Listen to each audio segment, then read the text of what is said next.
তুমি তো ওই ব্রতটা তো জানো না। জানি না। জানো তো, করে দেখাও। দেখাবো, নিশ্চয়ই দেখাবো, এতবার করে বলছেন, কিন্তু আমার তার আগে একটা শর্ত আছে। শর্ত? শর্ত।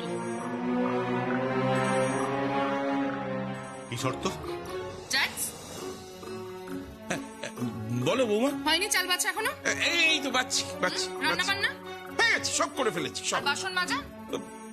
বাসন, এই বাসন মাজা তো তোমার শ্বশুর মশাইকে বলেছিলাম, সে আমাকে বললো কি একটা নাকি যন্ত্র পাওয়া যায়, তার অর্ডার দেবে, তার মধ্যে বাসন কোসন ঢুকিয়ে দিলে সে নাকি ঘোরাফেরা করে নিজে থেকেই ধোয়াধুয়ি সব হয়ে যাবে। কিন্তু কেন বৌমা? না, তাহলে আপনি যান, গিয়ে স্নানটা সেরে ফেলুন আগে। স্নান করব কেন? কারণ আপনাকেও ব্রত করতে হবে, তাই। আমি ব্রত করব? শুধু আপনি নয়, আপনি করবেন, বেদ করবে, আমার শ্বশুর মশাই, পপস, আমরা সবাই মিলে ব্রত করবো আজকে। ওরা ব্রত করবে মানে? মানে শুধু বাড়ির বউ কেন ব্রত করবে? তার স্বামীর জন্য দীর্ঘায়ু কামনা করবে। স্বামীদেরও তো ব্রত করা উচিত, তাদের তো ইচ্ছে করে না যে তাদের বউয়ের জন্য তারা কিছু করবে, তাদের তাদের পরকাল সুন্দর করবে, তাদের ইহকাল আরো সুন্দর করবে, যাতে তারা দীর্ঘ জীবন লাভ করতে পারে।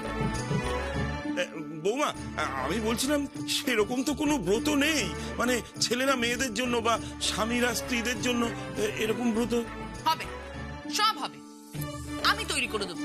আমি। তুমি কি ব্রত হবে? বলছি, ওই ধরুন স্ত্রী ব্রত, ওয়াইফ ব্রত, স্পাউস ব্রত, এরকম ধরনেরই আর কি। এসব কি হচ্ছে নাকি? পাগলের মতন কি বলছে এসব? কিচ্ছু পাগলের মতন বলছি না মমস। বাড়ির বউরা যদি ব্রত করতে পারে, তাহলে বাড়ির পুরুষদের পাল্লা দিয়ে বাড়ির বউদের সঙ্গে ব্রত করতে হবে, আদারওয়াইজ আই এম সরি। তুমি কিন্তু তোমার ব্যবহারের জন্য একদিন অনুতাপ করবে। সেদিন তুমি বুঝতে পারবে তোমার যমুনাবতীর সবটাই ভরণ ছিল। আর হ্যাঁ, তোমার যমুনাবতীকে তোমার বাবা নাকি বাড়িতে রাখবে না, আর উনি নাকি আর্যের সঙ্গে তার ছেলের বিয়ে দেবে।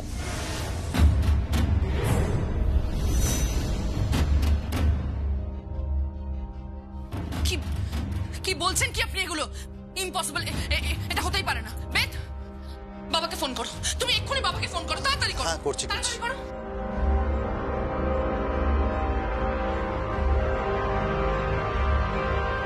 কি হলো? ইংরেজ আসছে, লাইন বিজি বলছে। তোমার বাবা বাবা কারোর সঙ্গে কথা বলছেন। হ্যাঁ হ্যাঁ প্রতাপ বাবু, আমি সম্পূর্ণ সুস্থ মস্তিষ্কে কথা বলছি।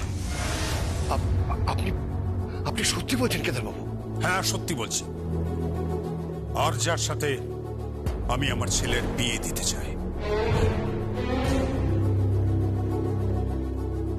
কিন্তু আপনার পুত্রবধূ তো জীবিত, সেক্ষেত্রে কোনো লিগ্যাল সমস্যা এলে? কোনো লিগ্যাল সমস্যা হবে না। সমস্ত লিগ্যাল প্রবলেম সলভ করবার পর আমি আমার ছেলের বিয়ে দেব। আপনি কিচ্ছু চিন্তা করবেন না। আপনি বিয়ের আয়োজন শুরু করুন।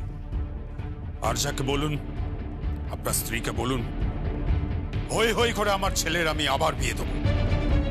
বিয়ের দিন সারাদিন মিউজিক বাজবে, সমস্ত রকম ইনস্ট্রুমেন্ট আসবে, আর আসবে একটা ঢাক, আর সেই ঢাকটা বাজাবে যমুনা ঢাকি।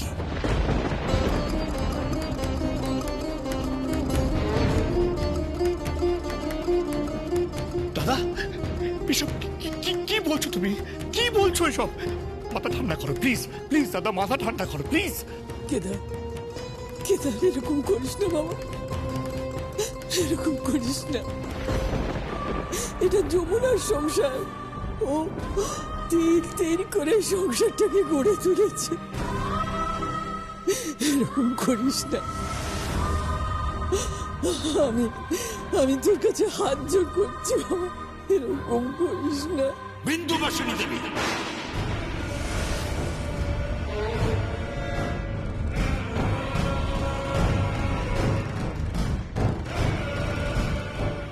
আমি বলছি না যে আর হবে না। এ বাড়িতে যমুনার প্রবেশাধিকার আর থাকবে না। ওর সঙ্গে এবার আমার দেখা হবে কোর্টে।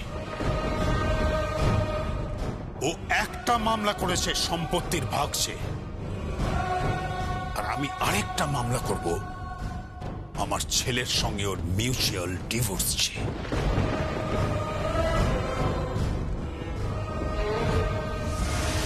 কাবেরী, কাবেরী, কি হলো, ডাকছো কেন?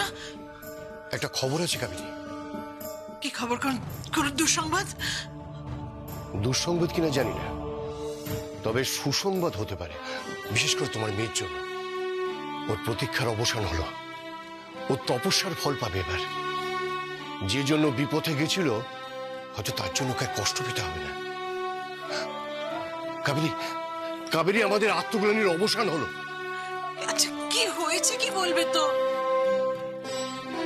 স্বয়ং কেদার রায় ফোন করেছিলেন, সঙ্গীতের বিয়ের প্রস্তাব দিলেন, আর তার সঙ্গে আর যমুনা, ও তো সঙ্গীতের স্ত্রী। মিস্টার রায় সমস্ত লিগ্যাল ব্যাপারগুলো নিশ্চয়ই দেখে নেবেন। মনে হয় মিউচুয়াল ডিভোর্স করে বিয়েটা দেবেন। তাই? আচ্ছা, কোথায়? ওকে ওকে খবর দাও। জানি না, মেয়েটা তো বাড়ি ফেরেনি। ওকে বাড়ি আসতে বলো কাবেরী, ওকে ফিরিয়ে আনো। কাবেরী, এবার আমাদের বিয়ের ব্যবস্থা করতে হবে, বিয়ের আয়োজন করতে হবে।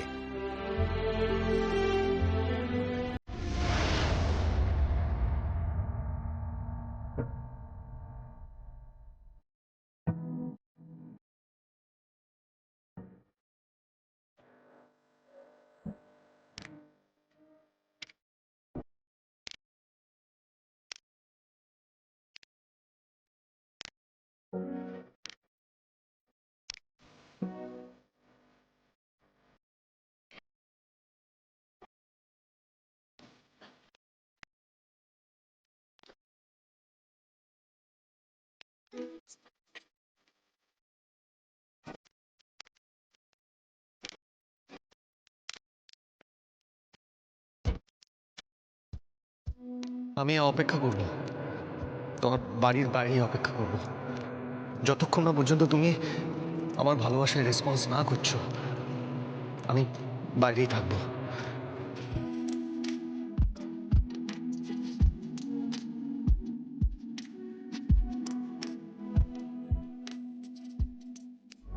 কেউ দেখতে পারে যমুনা, সামনে যাস না। যদি একবার কেউ দেখে নেয় যে তুই তোর স্বামীর গায়ে কম্বল জড়িয়ে দিচ্ছিস, তাহলে তুই ধরা পড়ে যাবি। ধরা পড়ে যাবি যে তুই তোর স্বামীকে পাগলের মতো ভালোবাসিস, তুই ওকে ভুল বুঝিসনি। আর যদি একবার ধরা পড়ে যাস, তাহলে কিন্তু আসল হোতা এই চক্রান্তের চাই, তাকে তুই এই জীবনে খুঁজে পাবি না। কিন্তু কিন্তু আমার বর তো ওখানে শুয়ে আছে, ওকে যে আমি বড্ড ভালোবাসি। ওকে আমি কাছে পেতে চাই, ওকে ছুতে চাই, ওর মাথায় একটু হাত বুলিয়ে দিতে চাই, যাতে ও বোঝে যে ওর পাশে আর কেউ না থাকুক, যমুনা আছে, সব সময় আছে।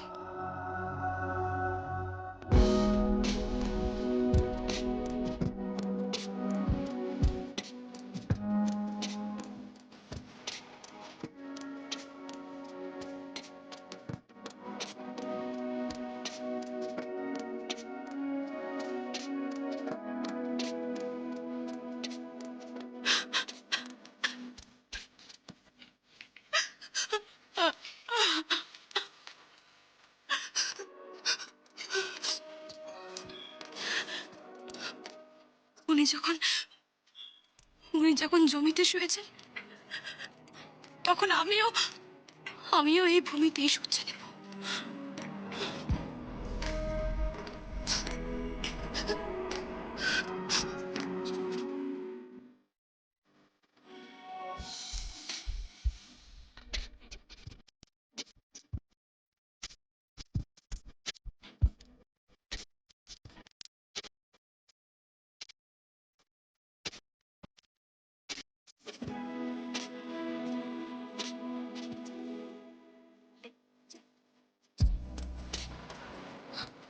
আপনি যতটা কষ্ট করবেন ছোট করতে পাবো, ঠিক ততটাই কষ্ট আমিও করব।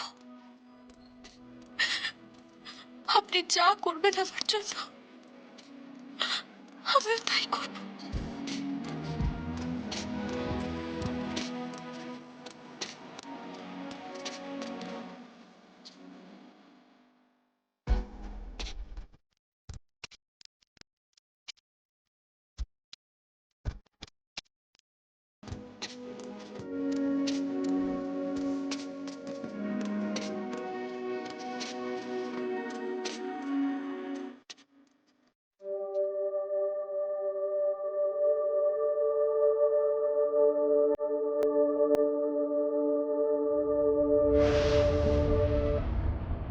যমুনা দিদি ঘুমোচ্ছে,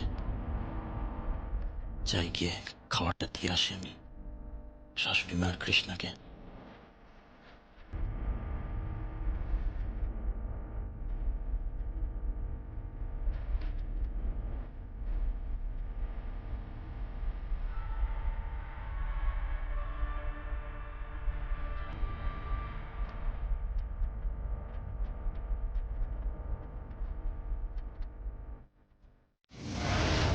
দাদা, দাদা, এই দেখো দাদা, খবরের কাগজে বিনোদনের পাতায় যমুনার খবর বেরিয়েছে। এই দেখ।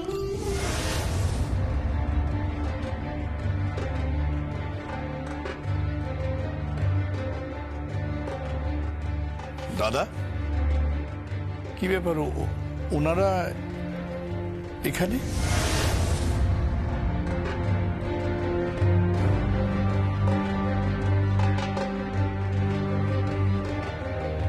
আমি ওনাদের ডেকেছি। দাদা, এটা তুমি ঠিক করছো না। আমি বুঝতে পারছি এটা তুমি রাগের বশে করছো, জেদের বশে করছো, কিন্তু পরে যখন বুঝতে পারবে এটা নিয়ে তুমি আফসোস করবে দাদা। আমরা সবাই জানি এই বাড়িতে যমুনাকে তুমি সবচেয়ে বেশি ভালোবাসো, আর কেউ না। নিজের মেয়ে গীতের থেকেও তুমি যমুনাকে বেশি ভালোবাসো। সঙ্গীত আর যমুনা।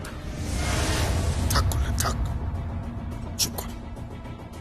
সঙ্গীত আর যমুনা সম্পর্কে তুই নাই বা কিছু বললি? প্লিজ কিছু বলিস না তুই, কারণ সঙ্গীত আর আর্যাকে আমি যে অবস্থায় আর্যার ঘরে দেখেছি, বাবা হয়ে বলতেও আমার লজ্জা করে। দাদা, দাদা, তুমি কি করে এই সিদ্ধান্তটা নিচ্ছ দাদা? আমি তোমাকে বলছি এটা হঠকারিতা হয়ে যাচ্ছে। হ্যাঁ দাদা, হঠকারিতা হয়ে যাচ্ছে। কিসের হঠকারী সিদ্ধান্ত ছোটদা? না না, তুই কি বলতে চাইছিস? তুই কি জানিস না যে বাড়িতে লিগ্যাল নোটিশটা চলে এসেছে? ও সম্পত্তির ভাগ চাইছে।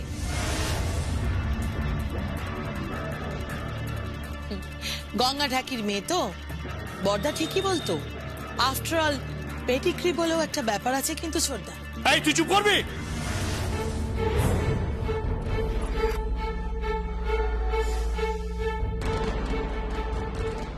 তোর আর কাছে তুই কখনো এই সংসারের ভালো চাইছিস? কি বললি ছোটদা? আমি এই পরিবারের ভালো চাই না? আরে আমি এই পরিবারের ভালো চাই বলে এই পরিবারের যোগ্য একজন যোগ্য মেয়েকে এই পরিবারের বউ করে আনতে চাইছি। আর আমি কথা দিচ্ছি, আমি তোকে আজকে এখানে দাঁড়িয়ে কথা দিচ্ছি, আমি সংসার থেকে আর কোনো ভাগ চাই না। আমি আমার মেয়ের মাথার দিব্যি দিয়ে বলছি, যদি আর যায় এই বাড়ির বউ হয়ে আসে, আমি এই সংসার থেকে কোনো ভাগ চাই না। আমি সকলের সঙ্গে মিলেমিশে আনন্দ করে সুখে শান্তিতে সংসার করব। আমি কথা দিচ্ছি ছোটদা, বিশ্বাস কর।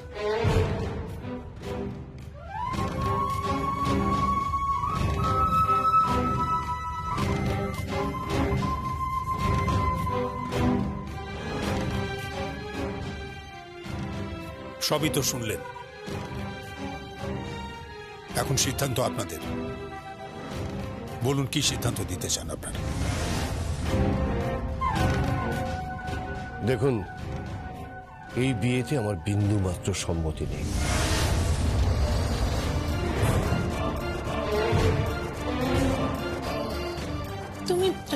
তুমি এসব কি বলছো? আমায় বলতে দাও, কারণ এই বাড়িতে আমরা যথেষ্ট অপমানিত হয়েছি। আমার মেয়ের পাগলামি, জেদ, উন্মাদনার কাছে আমি মাথা নত করতে বাধ্য হয়েছি।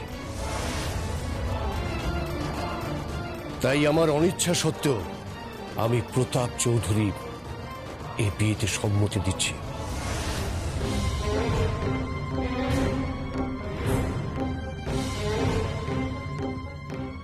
তাও শর্তাধীনে। সঙ্গীত যদি আইনিভাবে যমুনাকে ছেড়ে আসতে পারে।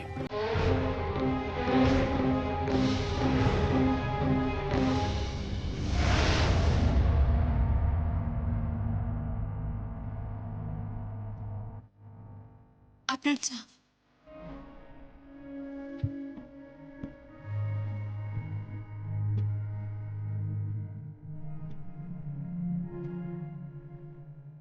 Thank you. আপনি চাটা খেয়ে বাড়ি চলে যান। আপনার জন্য এই বাড়ির সবাই অপেক্ষা করবে, ওনারা চিন্তা করবেন। কিন্তু যমুনা, আমি তো তোমার জন্য চিন্তা করছি, তোমার জন্য অপেক্ষা করছি। দেখুন, কথার পৃষ্ঠে কথা সাজিয়ে কোনো লাভ নেই ছোট করতে বাবু।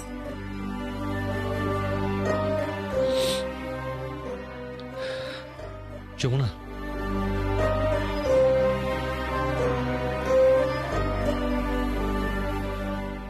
যমুনা, আমি কথা সাজাতে চাইছি না, আমি তো তোমাকে সাজাতে চাইছি।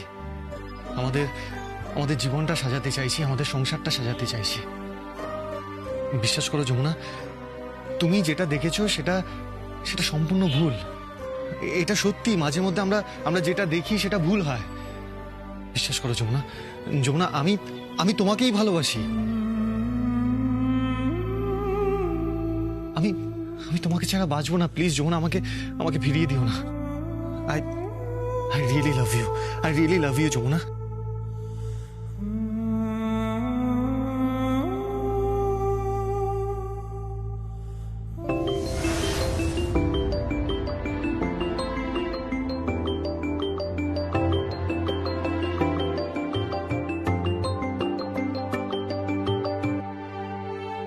হ্যালো, গ্রামে পড়ে আছিস, গ্রামে পড়ে আছিস।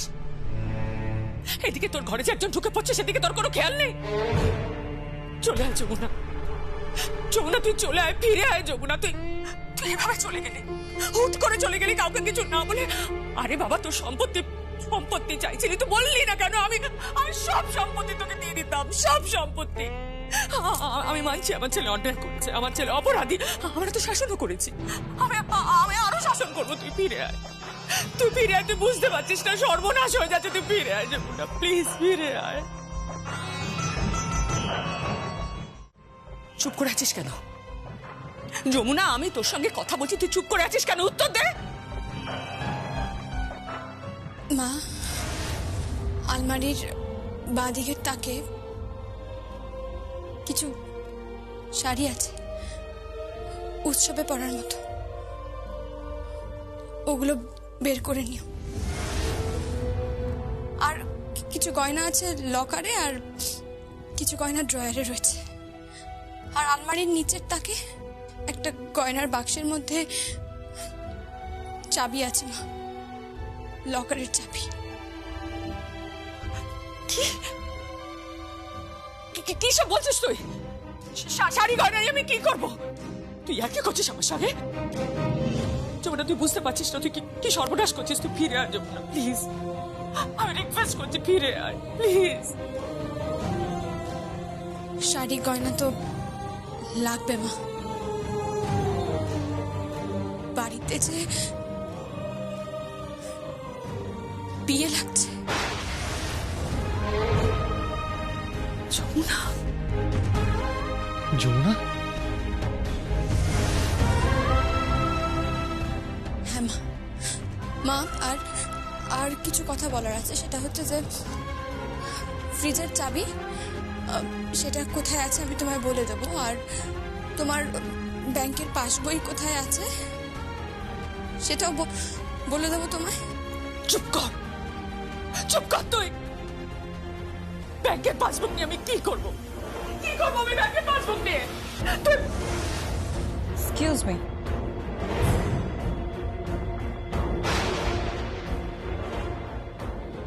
যমুনা, পাসবুক কোথায় আছে তুই আমাকে বলে দে, কারণ দায়িত্বে তো আমিই আসছি।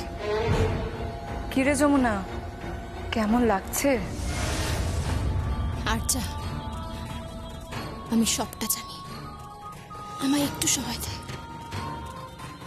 আজ সময় তোর অনুকূলে, কিন্তু আমারও ভাগ্য ফিরবে। শুধু মা আর কৃষ্ণাকে খুঁজে বের করি, তারপর দেখ তোর কি অবস্থা হয়। Hello hello hello, Jamuna, Jamuna ফিরে চলো, ফিরে চলো, আমার কথা শোনো যমুনা, ফিরে চলো। আপনি ফিরে যান। তুমি ফিরবে না? ফিরবো, 100 বার ফিরবো, তবে ফিরবো একেবারে প্রতিযোগিতার মঞ্চে। আর সেখান থেকেই যমুনার নতুন যাত্রা শুরু হবে।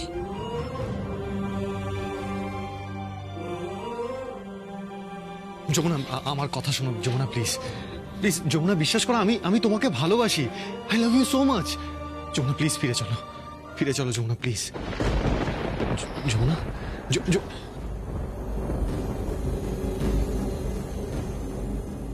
আমিও যে আপনাকে বড্ড ভালোবাসি ছোট করতে বাবু, বড্ড ভালোবাসি। আমাকে একটু সময় দিন, সব ঠিক করে দেবো আমি। অনেক বড় জাল পেতেছে ওই আর্চা, ওই জাল কেটে বেরোতে যে সময় লাগবে। আমায় একটু সময় দিন ছোট কথা বাবু, একটু সময় দিন।